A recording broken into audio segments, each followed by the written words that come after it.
शिक्षक भरती 2024 जी जाहिरात आलेली आहे, या जाहिरातीच्या अगेन्स्ट आता बरेचसे माझे शिक्षक विद्यार्थ्यांनी प्राधान्यक्रम दिले, लॉक पण केलेले आहे. आता लॉक करण्याची संधी केलेली आहे. सो अजून आता सेकंड फेज येईल तेव्हाच बाकीचे विद्यार्थी किंवा याच्यातून राहिलेले विद्यार्थी प्राधान्यक्रम लॉक करणार आहेत. सो आता ह्या प्राधान्यक्रमामध्ये काल एक नोटीस येऊन पडली आहे. रयत शिक्षण संस्थेची कोर्टामध्ये याचिका दाखल झाली. त्याच्याबद्दल बऱ्याचशा विद्यार्थ्यांनी प्रश्न विचारले, प्रश्न केले, मेसेज टाकले. पण याचा सिंपल एक व्हिडिओ म्हटलं घेऊन टाकूया आणि त्याचा मेसेज सगळ्यांपर्यंत देऊया. बघा, आता इथून पुढची जी प्रोसेस असेल ना ती महत्वाची तुमची असेल ती डॉक्युमेंटची. आता डॉक्युमेंट व्हेरिफिकेशन किंवा इंटरव्ह्यूची असेल.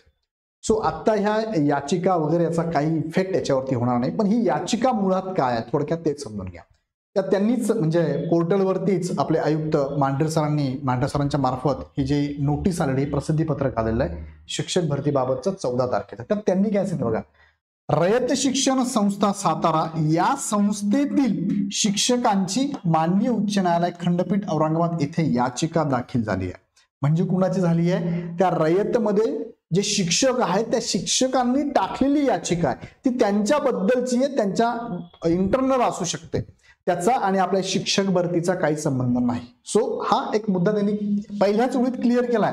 काय? संस्थेतील शिक्षकांनी माननीय उच्च न्यायालय खंडपीठ औरंगाबाद येथे याचिका दाखल झालेली आहे. त्यांची वेगळीच याचिका, वेगळीच एक्सप्लेनेशन देण्याची गरज नाहीये. त्याचा आपल्या तुमच्या शिक्षक भरतीचा काही संबंध नाही. फक्त एवढंच आहे की ती रयतच्या शिक्षकांनी टाकली आहे, जे ऑलरेडी शिक्षक आहेत, बरोबर की नाही. सो ती याचिका जरी टाकतील तर ते तुमची शिक्षक भरती बंद करणं वगैरे याची टाकणार नाही. तुमचेच मित्र जिथे ते ऑलरेडी शिकवतात आहे, सो तो आणि तुमचा काही संबंध नाही. सो त्यांनी परत मग तो मुद्दा एका लाईन मध्ये सांगितलाय, पुढे सांगितलंय, उमेदवारांनी जनरेट झालेल्या प्राधान्यक्रमास ते पात्र असतील तर त्यांनी लॉक करावेत. हे कालची नोटीस होती, जो मी आज तुम्हाला घेतोय, काल शेवटचा दिवस होता. सो रयत बद्दल कुणी जर प्राधान्यक्रम दिला असेल किंवा लॉक केला असेल तर त्यांनी घाबरायची गरज नाहीये. तुमचे प्रश्न असू शकतात साहजिक आहे, सर मग काय होईल, रयतचं जागा भरतील की नाही, मी तर रयतला दिलाय प्रेफरन्स, मला रयतमध्ये जायचं होतं, सो गडबड होईल का? नाही. ही याचिका आणि तुमच्या शिक्षक भरतीचा काही संबंध नाहीये. सो तुमची शिक्षक भरतीची प्रोसेस ऍज युज्युअल चालणार आहे, त्यात काहीही अडथळा नाहीये. शिक्षक अभियोग्यता व बुद्धिमत्ता चाचणी दिलेल्या उमेदवारांना प्राधान्यक्रम नोंद करण्यास कोणतीही अडचण नाही अथवा असाध्य प्राधान्यक्रम दिल्यामुळे उमेदवाराच्या निवडीवर विपरीत परिणाम होणार नाही. सो तुम्ही पात्र होतात म्हणून तुम्ही इथे सातारा ही रयत शिक्षण संस्था निवडलेली आहे. सातारा म्हणजे मुख्य ऑफिस सातारा आहे, बाकी होल महाराष्ट्रात त्यांच्या संस्था आहेत. सो तुम्ही निवडलेला आहे. सो तुमच्या प्राधान्यक्रमावरती निवडीबाबत काहीही प्रॉब्लेम येणार नाहीये. फक्त तुम्ही तिथे त्या 1 ते 5 गटाला किंवा रयतच्या ज्या शाळा आणि स्कूल कॉलेज होते तिथे तुम्ही पात्र असाल तर तुम्हाला काहीच अडचण नाहीये, लक्षात घ्या.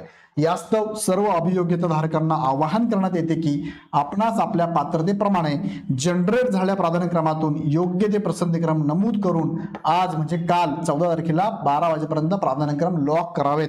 यानंतर कोणतीही मुदतवाढ दिली जाणार नाही याची सर्व अभियोग्यता धारकांनी नोंद घ्यावी. सो हा सगळा मुद्दा तुम्ही लक्षात आला असेल. फक्त व्हिडिओ घेण्याचा उद्देश हा होता, ही ऑलरेडी कालची नोटीस आहे. उद्देश हा होता की बऱ्याच विद्यार्थ्यांचे मेसेज आणि कॉल होते म्हणून एक व्हिडिओ थोडक्यात तुम्हाला देण्याचा आमचा प्रयत्न होता. सो घाबरायची गरज नाहीये. ही रयतमधल्या शिक्षकांनी टाकलेली याचिका आहे, त्याचा तुमचा काही संबंध नाहीये. तुर्तास तुम्हाला इथे मी थांबतो. तुम्हाला पुढच्या प्रोसेससाठी खूप खूप शुभेच्छा. All the best. शिक्षक म्हणून येणाऱ्या काळामध्ये तुम्ही नक्कीच एक चांगली पिढी घडवाल यात काही शंका नाही. तुर्तास थांबतो. खूप खूप धन्यवाद.